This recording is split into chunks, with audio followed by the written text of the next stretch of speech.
وہ ہذیانی انداز میں ہنسا۔ میں کس کس کا نام لوں؟ سب میرے دوست ہیں، کوئی میری دوستی میں اور کوئی اس ملک کی دشمنی میں جانے یا انجانے میری مدد کرتا رہتا تھا۔ کیا ان میں اوبرائن ڈیسنٹ بھی شامل تھا؟ میں نے محتاط لہجے میں پوچھا۔ وہ خود کو نئے ایشیا کا افلاطون کہتا تھا۔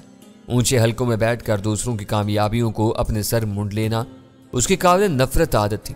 وہ مجھے اور رستم کو بھی اپنا تابع بنانا چاہتا تھا۔ رستم کسی سے دبنے یا ڈرنے والا آدمی نہیں تھا، وہ اوبرائن سے نفرت کرتا تھا۔ تمہیں اوبرائن کے انجام کے بارے میں کچھ معلوم ہے؟ میں نے اس سے سوال کیا۔ اس نے اپنے سر کو اسبات میں جنبش دی اور کہا، اچھے لوگوں کو سب بھول جاتے ہیں مگر بروں پر ہر ایک نظر رکھتا ہے۔ وہ نئی دہلی کے کسی حادثے میں کتے کی طرح مارا گیا تھا۔ تمہیں رستم کے اصل کاروبار کا بھی علم ہوگا۔ ایسا تو نہیں کہ رستم ہی نے اسے مروا دیا ہو؟ مجھے پتا نہیں مگر میں 2 باتیں ضرور جانتا ہوں۔ پنڈت اپنی بگڑی ہوئی حالت پر تیزی سے قابو پا رہا تھا۔ اس نے اپنی بات جاری رکھتے ہوئے کہا، وہ اونٹ کی طرح پکا کینہ پرور تھا اور اوبرائن کی موت پر اس نے کھل کر اپنی خوشی کا اظہار کیا تھا۔ اس کے ہاتھ بہت لمبے تھے، وہ کچھ بھی کر سکتا تھا۔ رستم اور پنڈت نفرتوں کے سوداگر تھے۔ وہ بھاری مالی خسارہ اٹھانے کے باوجود 2 ملکوں کے خلاف اپنا اپنا بغض نکال رہے تھے۔ رابن مائر مفت میں ان سے فیض حاصل کر رہا تھا۔ اس پورے کھیل میں میرے لیے سب سے بڑی الجھن یہ اٹھ کھڑی ہوئی تھی کہ جب رستم اور اوبرائن کے مشن یکساں تھے تو رستم نے سب کچھ جانتے بوجھتے ہوئے بھی 10 لاکھ روپے کے عوض اسے ٹھکانے کیوں لگا دیا تھا؟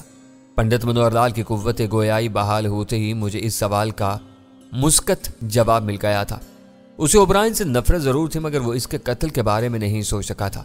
ملک ممتاز نے اس کام کے لیے اسے اعتماد میں لیا تو اس نے اس سودے کو عام کے عام گٹھلیوں کے دام سمجھ کر بے چو چرا قبول کر لیا۔ قتل نئی دہلی میں ہوا، اس لیے رستم کی ذات ہر شک و شبہ سے بالا رہی۔ اس کو ایک دشمن سے نجات مل گئی اور اس کام کے 10 لاکھ بھی ڈالروں کی صورت میں مل گئے۔ رستم کے اس سودے میں نفع ہی نفع نظر آیا تھا۔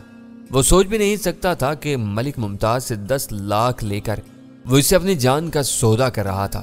پنڈت سے جو نئی باتیں معلوم ہوئی تھیں وہ اپنے نواسے کے بارے میں رستم کی گہری فکر مندی کے اسباب بھی مہیا کرتی تھی۔ رستم ایرانی نژاد تھا، وہ خود وہاں سے بھاگ آیا تھا، لیکن اس کی موت کے بعد پاکستان میں حالات موافق نہ ہوتے تو اس کے خاندان کے باقی ماندہ افراد ایران کی طرف کوچ کر سکتے تھے۔ بے یار و مددگار عورتوں کو شاید ایران میں پناہ مل جاتی، لیکن رستم کے اکلوتے وارث کے لیے وہاں کوئی جگہ نہ ہوتی۔ رستم کے دل میں چور تھا، اسے اچھی طرح معلوم تھا کہ بسیرا پر آپریشن کے بعد رفتہ رفتہ ساری حقیقتوں پر سے پردہ اٹھتا چلا جائے گا۔ دنیا کو یہ بھی معلوم ہو جائے گا کہ وہ ایران کے خلاف تعصب پرست یہودی مفادات کی پاسبانی کرتا رہا تھا۔ اس کے نواسے کو وہاں جگہ مل بھی جاتی تو وہ ذلت، رسوائی اور غداری کے الزامات سے ہمیشہ سرنگوں رہتا، کبھی جاہو چشم کی زندگی نہیں گزار سکتا تھا۔ کینہ پرور رستم حساب کتاب اور جوڑ توڑ میں بہت طاقت تھا۔ اپنی زندگی کے آخری لمحات میں اس نے جو فیصلہ کیا وہ شاید اس کی زندگی کا بہترین فیصلہ تھا۔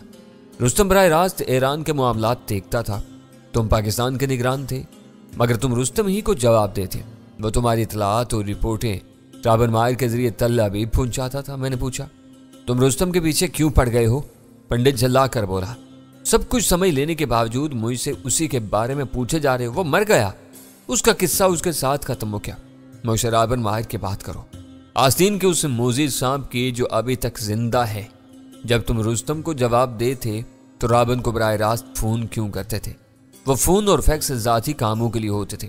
میں نے تم کو بتایا نا کہ ہمیں اس سے صرف کچھ مراحت ملی ہوئی تھی، اس کے ذریعے ہم کسی کو بھی امریکہ کا کوئی ویزا دلوا سکتے تھے، وہاں کے تعلیمی اداروں میں داخلے آسانی سے مل جاتے تھے۔ ان احسانوں کے بدلے میں اس کے لیے معلومات حاصل کیا کرتا تھا۔ مجھے کیا خبر تھی کہ مجھے اتنی بے رحمی سے استعمال کرنے کے بعد وہ یوں میرا سینہ چھلنی کر دے گا۔ روپوش ہونے کے بعد بھی تم نے اس سے بات نہیں کی۔ میرے پاس رابن مائر کے بارے میں سوالات کی کوئی کمی نہیں تھی اور وہ سلسلہ معلومات افزا تھا۔ رستم کے گھر سے میں نے 2 بار اس سے بات کی۔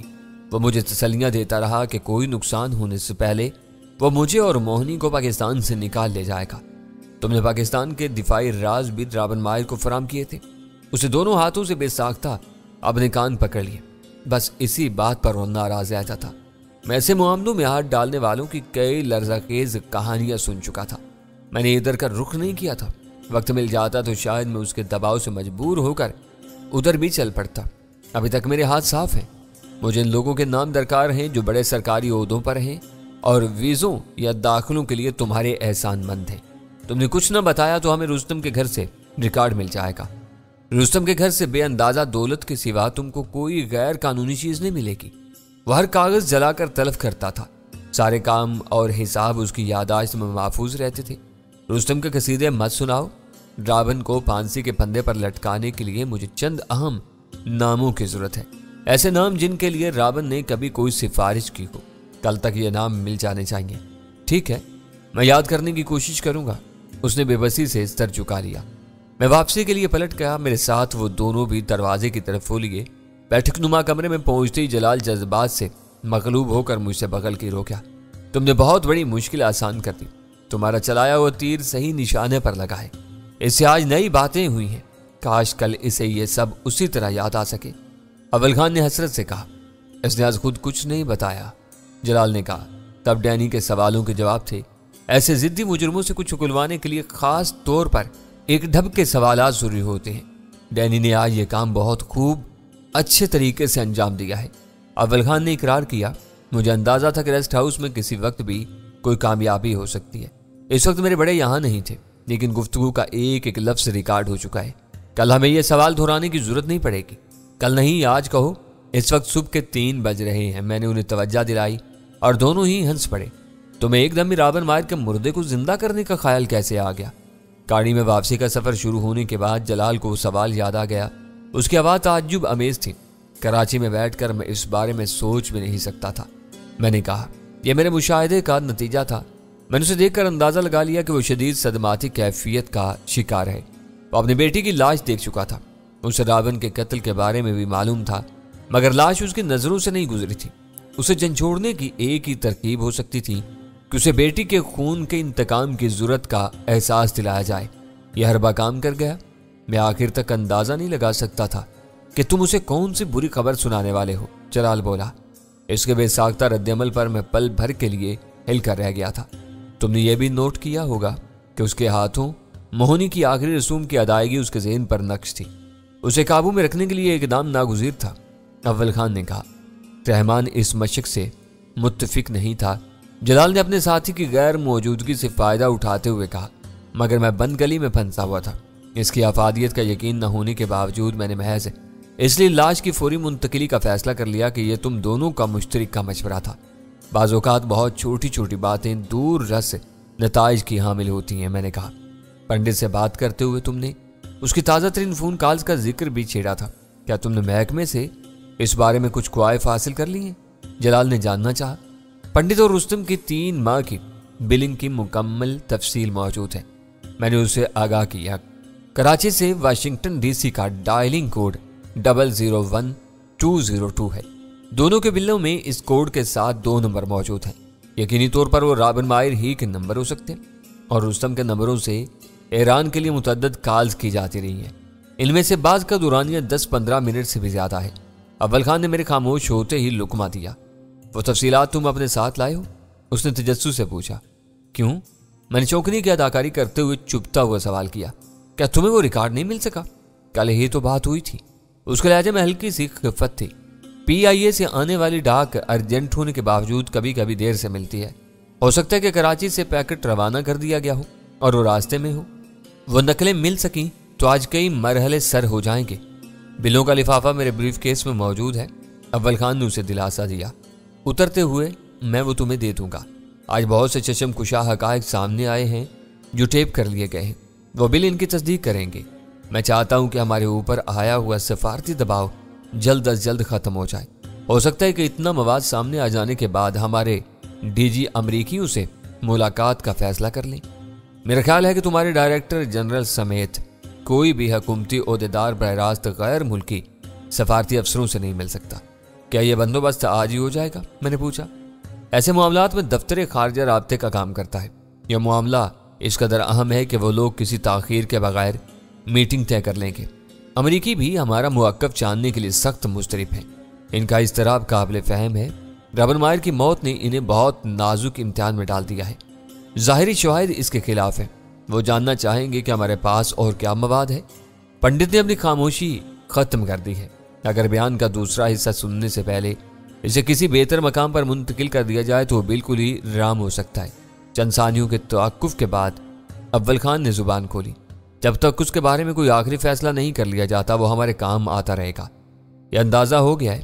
جلال نے سر ہلا کر اس کی تائید کی۔ تمہیں بلانے کا مقصد صرف یہ تھا کہ وہ پرانی باتیں دہرانے پر آمادہ ہو جائے، مگر اس نے نئے عقدے کھولنے شروع کر دیے۔ پتہ نہیں اس کے ذہن میں اب بھی کیا کیا محفوظ ہوگا۔ وہ کھل کر پاکستان سے اپنی نفرت کا اظہار کر چکا ہے، میں نے کہا۔